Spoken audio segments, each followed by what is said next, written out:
কর্কট রাশির ক্ষেত্রে দেবগুরু বৃহস্পতি কারক গ্রহ। দেবগুরু বৃহস্পতির মূল ত্রিকোণ রাশি ষষ্ঠ ঘরে পড়ছে, সেটা হচ্ছে ধনু রাশি, এবং ভাগ্যের ঘর যেটা মীন রাশি, এটা সাধারণ রাশি। তো এই দুটি ঘরের অধিপতি হচ্ছে দেবগুরু বৃহস্পতি। তো দেবগুরু বৃহস্পতির এর আগে যে রাশি পরিবর্তন হয়েছিল, দেবগুরু বৃহস্পতি তো দ্বাদশ ঘরে অবস্থান করছে, যেটা হচ্ছে মিথুন রাশি, এবং এই রাশিতেই কিন্তু গত মাসে জুন মাসের 11 তারিখে অস্ত হয়ে গেছিলো। তো এবার এই জুলাই মাসের 8 তারিখে আবার উদয় হচ্ছে। গ্রহ অস্ত হলে তার প্রভাবে কমে যায়, উদয় হলে তার প্রভাব আবার সেই নর্মাল জায়গাতে ফিরে আসে। তো দেবগুরু বৃহস্পতির উদয় হয়ে যাওয়া মানে এই সময়কালে এই কর্কট রাশি অক্সিজেন পেয়ে যাওয়া। তো দেবগুরু বৃহস্পতির এই উদয় অবস্থা কোন দিক থেকে লাভবান হবে এই কর্কট রাশি, আবার কোন দিক থেকে বিশেষ সাবধান এবং কোন বিশেষ উপাচার করবে এই সময়কালে, এই সমস্ত কিছু তুলে ধরবো কর্কট রাশির। তো যাই হোক, অনুষ্ঠানটি শুরু করার আগে সমস্ত দর্শক বন্ধুকে নমস্কার জানাচ্ছি। তার সাথে বলবো, যারা বহুদিন ধরে অনুষ্ঠান দেখছেন, এখনও পর্যন্ত যারা সাবস্ক্রাইব করেননি অবশ্যই করবেন। যারা জ্যোতিষীয় সংক্রান্ত বিষয়কে খুবই ভালোবাসেন, গুরুত্ব দেন, ইন্টারেস্টেড, আশা করছি তারা বিশেষভাবে উপকৃত হবে। তবে আমি কোনো রকমভাবে কোনো দর্শক বন্ধুকে বিভ্রান্ত করার চেষ্টা করছি না। এটা কিন্তু গ্রহদের গোচরের উপরই আলোচনা করা হচ্ছে, এবং এটা কারো কোনো রকম ব্যক্তিগত কুষ্টি ধরে আলোচনা নয়, এবং তার সাথে এটা চন্দ্ররাশি অনুসারেই বলা হচ্ছে। তো যাদের এই সময় কর্কট রাশির যাদের গুরুর দশা, গুরুর মহাদশা, গুরুর অন্তর্দশা চলছে, তারা তো বিশেষভাবে প্রভাবিত হবে, এবং যাদের জন্মকুষ্ঠিতে গুরুর অবস্থান যথেষ্ট ভালো রয়েছে তারাও বিশেষভাবে প্রভাবিত হবে। আর যাদের জন্মকুষ্ঠিতে গুরুর অবস্থান অতটা ভালো নয়, তাদের কাছে বিশেষভাবে অনুরোধ করব, এখন সময় যথেষ্ট কর্কট রাশির পক্ষে। আগামী দিনে যে গ্রহগুলো পরিবর্তন হবে সবই তো আলোচনার মধ্যে তুলে ধরবো, শুনবেন। যথেষ্ট ভালো পরিবর্তন এই সময়, অবশ্যই জ্যোতিষীয় পরামর্শের দরকার রয়েছে।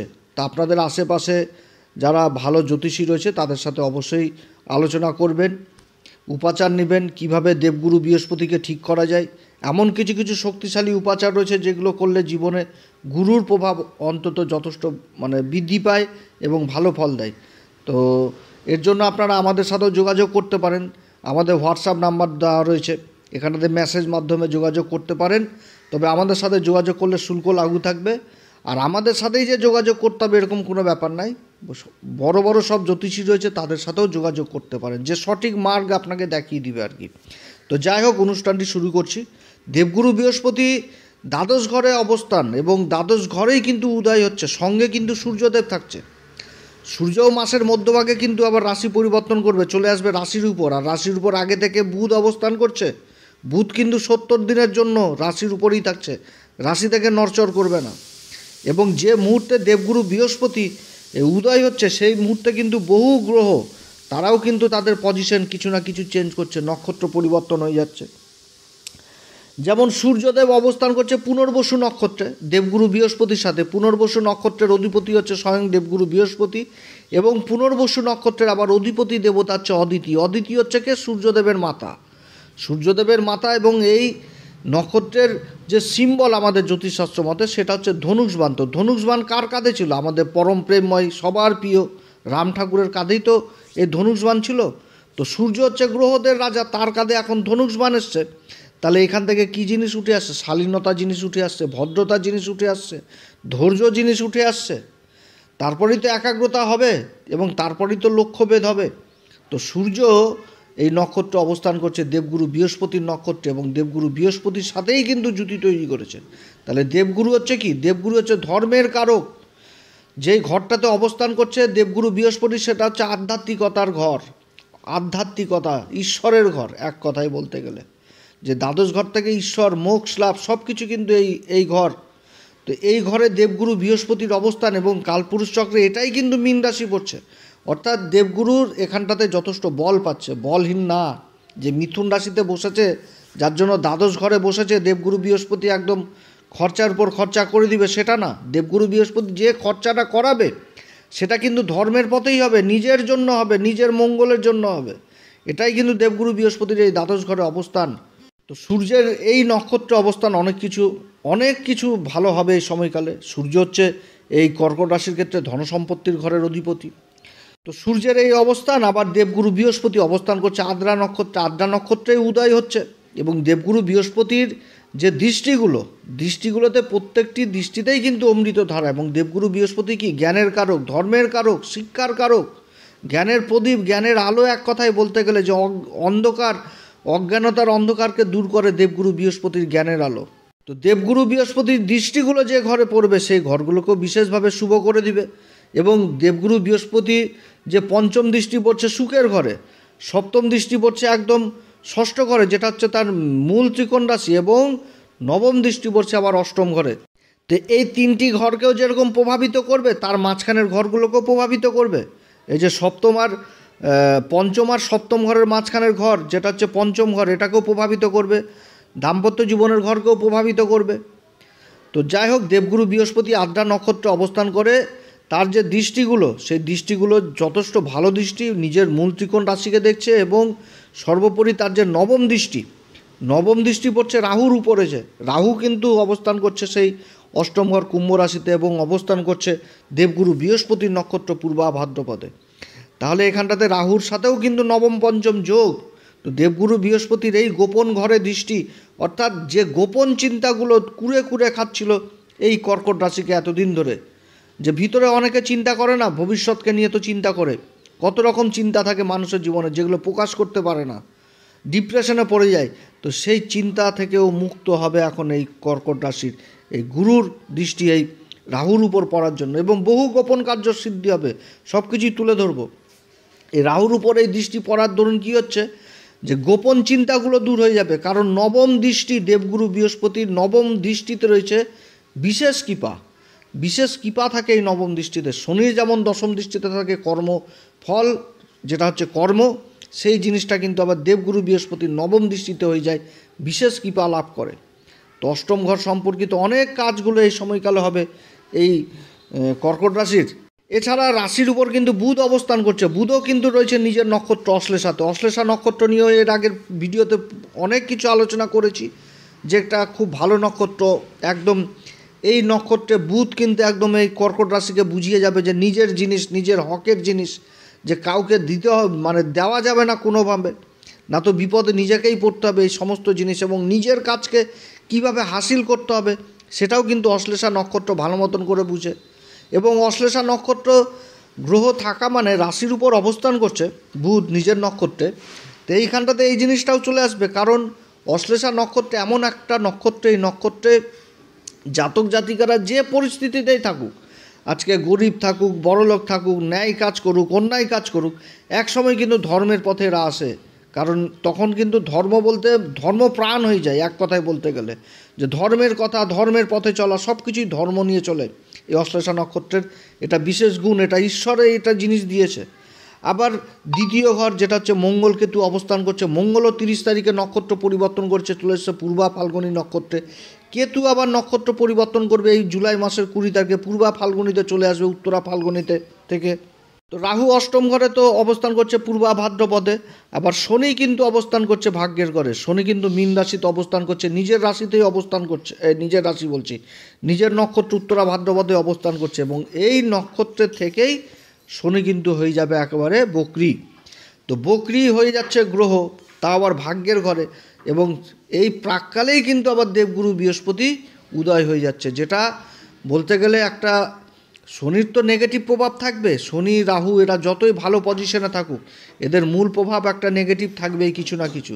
তো এর মধ্যেও এই দেবগুরু বৃহস্পতির যে উদয় অবস্থা, এটা কিন্তু মলমের মতন কাজ করবে এই কর্কট রাশির ক্ষেত্রে। আবার শুক্র লাভের ঘরে অবস্থান করছে এই মাসের শেষের দিকে। 25 তারিখে শুক্র চলে আসবে, হচ্ছে রাশি পরিবর্তন করবে, দেবগুরু বৃহস্পতির সাথে জুতি তৈরি করবে।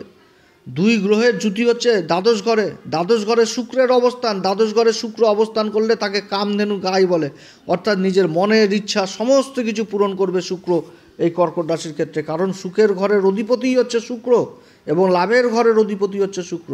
তো এই রকম কিন্তু গ্রহদের অবস্থান যেরকম ভালো, সেরকম নক্ষত্রগত দিক থেকেও কিন্তু গ্রহদের অবস্থান যথেষ্ট ভালো। তো দেবগুরু বৃহস্পতির এই অবস্থানে যথেষ্ট সুখ বৃদ্ধি হবে, বাড়িতে মাঙ্গলিক কার্য অনুষ্ঠিত হবে। বিদেশ সংক্রান্ত কাজগুলো যথেষ্ট ভালো হবে। যারা বিদেশে যাওয়ার চেষ্টা করছেন, যাদের ভিসা পাসপোর্টজনিত সমস্যা রয়েছে, সেই সমস্যাগুলো দূর হবে। যারা কোর্ট কেস মোকদ্দমায় ঝুলছেন, সেইগুলোর দিক থেকে একটা ভালো সুসংবাদ পাওয়ার প্রবল সম্ভাবনা থাকছে। যারা ইম্পোর্ট এক্সপোর্টের কাজের সাথে যুক্ত রয়েছেন, তাদের জন্য যথেষ্ট ভালো। যারা অসুখ বিসুখে ভুগছিলেন, যাদের অসুখ বিসুখে ইমপ্রুভ হচ্ছিল না, এই সময়কালে কিন্তু গুরুর এই উদয়কাল অসুখ বিসুখ থেকে অনেকেই রক্ষা পাবেন, অর্থাৎ তাদের অসুখ বিসুখ ইমপ্রুভের দিকে যাবে। যারা আবার ডাক্তারি লাইন নিয়ে পড়াশোনা করছেন, মেডিকেল নিয়ে পড়াশোনা করছেন, আয়ুর্বেদিক চিকিৎসা নিয়ে পড়াশোনা করছেন, বা এই সমস্ত কাজের সাথে যারা যুক্ত রয়েছেন, তাদের জন্য যথেষ্ট ভালো। মেডিকেল এই জিনিসগুলো, যারা ডাক্তারি নিয়ে পড়াশোনার জন্য বিদেশে যাওয়ার চেষ্টা করছেন, বা উচ্চশিক্ষার জন্য বিদেশে যাওয়ার চেষ্টা করছেন, বা সফটওয়্যারজনিত বিদ্যা বা কম্পিউটার সায়েন্স নিয়ে পড়াশোনা করছেন, সঞ্চার বিভাগ নিয়ে পড়াশোনা করছেন, কোনো বিষয়ের উপর গবেষণা করছেন, বা মহাকাশ সম্পর্কিত কোনো বিষয়ের উপর গবেষণা করছেন, তাদেরও কিন্তু এখন পড়াশোনাতে বিশেষ উন্নতির যোগ এবং বিদেশ যাত্রা কিন্তু এই সময়কালে হবে। এই মাসের শেষের দিকে আবার শুক্র দেবগুরু বৃহস্পতির সাথে জুতি তৈরি করবে। আমাদের জ্যোতিষশাস্ত্র মতে শুক্র আর এই দেবগুরু বৃহস্পতি হচ্ছে আচার্যের ভূমিকা পালন করছে। সব থেকে শুভ গ্রহ, দুই গ্রহের জুতি, এবং দুই গ্রহের জুতিই কিন্তু হচ্ছে দ্বাদশ ঘরে।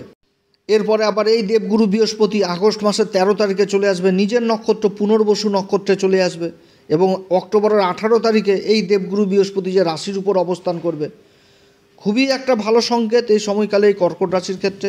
শনি বক্রি হচ্ছে, শনি ভাগ্যের ঘরে বক্রি হচ্ছে। যে কোনো পাপী গ্রহ যখন ভাগ্যের ঘর বা পঞ্চম ঘরে অবস্থান করে, তখন কিন্তু তার পাপ প্রভাবটা হারিয়ে ফেলে এবং সেই ঘরকে ক্ষতি করে, এবং যে ঘরের কারকত্ব রাখে সেই ঘরের ফলে বৃদ্ধি করে দেয়। তো শনির এই অবস্থান, দেবগুরু বৃহস্পতির রাশি সম অবস্থান, অর্থাৎ এই সময়কালে শনিও যথেষ্ট ভালো ফল দিবে এই কর্কট রাশিকে। যে ঢাইয়ার সময় যে একটা কালো প্রভাব ছিল, একটা খুব বাজে প্রভাব ছিল, সেই প্রভাবটাও কিন্তু আর এখন নাই। এখন শুধু চারিদিক থেকে উন্নতির যোগ, এবং এই সময়কালে কোনো একটা বাইরে যারা কোর্ট কেস মোকদ্দমায় ভালো সংবাদ পাওয়ার সম্ভাবনা থাকছে, সেরকম কোনো একটা সংবাদ যেটা বহুদিন থেকে অপেক্ষা করছিল এই কর্কট রাশির জীবনে, সেটাও কিন্তু পেতে যাচ্ছে এই দেবগুরু বৃহস্পতির উদয়কালে। দেবগুরু বৃহস্পতির এই দ্বাদশ ঘরে উদয় হওয়ার ফলে যারা ঋণগ্রস্ত রয়েছেন, তারাও ঋণ মুক্তি হওয়ার রাস্তা পাবে, এবং যারা নিজের কর্মকে এগিয়ে নিয়ে যাওয়ার জন্য ঋণের চেষ্টা করছেন, তারাও ঋণ পাবে। যে নিজের কর্মকে এগিয়ে নিয়ে যাওয়ার জন্য যারা সরকারি ঋণের চেষ্টা করছেন, সেই কাজগুলো এই সময়কালে হবে। জায়গা জমি সংক্রান্ত যদি কোনো রকম ডিস্টার্ব থাকে, সেই ডিস্টার্বগুলো এখন মুক্ত হবে এই সময়কালে। বহু এই কর্কট রাশির তীর্থস্থান ভ্রমণ হবে, সোশ্যাল কাজগুলোতে এগিয়ে যাবে, ধর্মের দিকে এগিয়ে যাবে, ধর্মের কথা বলবে, তীর্থ ভ্রমণ করবে, বাড়িতে মাঙ্গলিক কার্য অনুষ্ঠান হবে। 18ই অক্টোবর আবার দেবগুরু বৃহস্পতি রাশি পরিবর্তন করে নেবে। অতিচারী অবস্থায় রয়েছে দেবগুরু বৃহস্পতি, রাশির উপর অবস্থান করবে উচ্চ অবস্থায়। খুবই ভালো সময় এটা হতে যাচ্ছে এই কর্কট রাশির ক্ষেত্রে। বিদেশি কাজগুলোতে যথেষ্ট সফলতা পাওয়া যাবে, নিজের কর্মক্ষেত্রে মান সম্মান যথেষ্ট বৃদ্ধি পাওয়া যাবে। তবে যতটা পারবে নিজেকে ধর্মের পথে রাখলে এই সময়কালে দেবগুরুর এই উদয় অবস্থা যথেষ্ট কার্যকরী হবে, অর্থাৎ চারিদিক থেকে মান সম্মান, ভাগ্যের সঙ্গ পাওয়া, সমস্ত রকম কাজগুলো সংগঠিত হবে যেগুলো হচ্ছিল না। যারা বিদেশে যাওয়ার বহু সমস্যায় পড়ছিলেন, সেই সমস্যাগুলোও দূর হবে এই সময়কালে। তো মোটের উপর দেবগুরু বৃহস্পতির উদয় অবস্থা হয়ে যাওয়া মানে দেবগুরু বৃহস্পতি নিজের আগের অবস্থাতে ফিরে আসা এবং যথেষ্ট বলবান অবস্থায় থেকে যাওয়া, যার জন্য এই কর্কট রাশি বহু দিক থেকে এখন অনেক উন্নতির দিকে যাবে। তো যাই হোক, এই সময়কালে কর্কট রাশি কোন উপাচার করবে? প্রত্যেকদিন হনুমান চল্লিশা, বজ্রংবাণ, শ্রীরাম সীতার প্রণাম মন্ত্র সহকারে পাঠ করবে। এছাড়া যারা গুরুর দীক্ষা নেননি, অবশ্যই গুরুর দীক্ষা নেবেন। মন্দিরে পূজারীদের 5 রকম ফল দক্ষিণা দান করে 5 আশীর্বাদ নেবেন। তারপরে পশমের আসন দান করবেন, পূজারীকে ঘিয়া রঙের ধুতি দান করবেন, এবং মন্দিরের সেবাতে নিজেকে নিযুক্ত করবেন। যে সমস্ত মন্দির খুব নোংরা অবস্থায় থাকে, পরিষ্কার পরিচ্ছন্নের দায়িত্ব, বা ভগ্ন অবস্থায় রয়েছে সেগুলোকে সারাই করার দায়িত্ব, যেরকমভাবে হোক আর কি, যতটা নিজের সামর্থ্য। তো এইভাবে কাজগুলো করলে যথেষ্ট ভালো ফল পাবে। গুরুর দীক্ষা অবশ্যই প্রয়োজন রয়েছেন, যারা গুরু দীক্ষা নেননি অবশ্যই নেবেন, যারা নিয়েছেন তারা গুরুর সান্নিধ্যে থাকবেন, যথেষ্ট ভালো ফল পাবেন। কর্কট রাশি সম্পর্কে অনেক কথাই আলোচনা করলাম। যদি এই পরামর্শ সত্যিই ভালো লাগে, তাহলে নিজের ভেবে এই অ্যাস্ট্রো এসএম বাংলা চ্যানেলকে অবশ্যই সাবস্ক্রাইব করবেন, এই চ্যানেলের সঙ্গে থাকুন। যারা জ্যোতিষীয় সংক্রান্ত বিষয়কে বিশেষ ভালোবাসেন, গুরুত্ব দেন, ইন্টারেস্টেড, আশা করছি তারা বিশেষভাবে উপকৃত হবে, এবং আগামী দিনে কর্কট রাশি সম্পর্কিত বহু ভিডিও এই চ্যানেলে আপলোড দেওয়া হবে। তো যাই হোক, আপনারা সবাই ভালো থাকেন। এরপরে আবার আসবে একটি নতুন পর্ব নিয়ে। নমস্কার, ধন্যবাদ।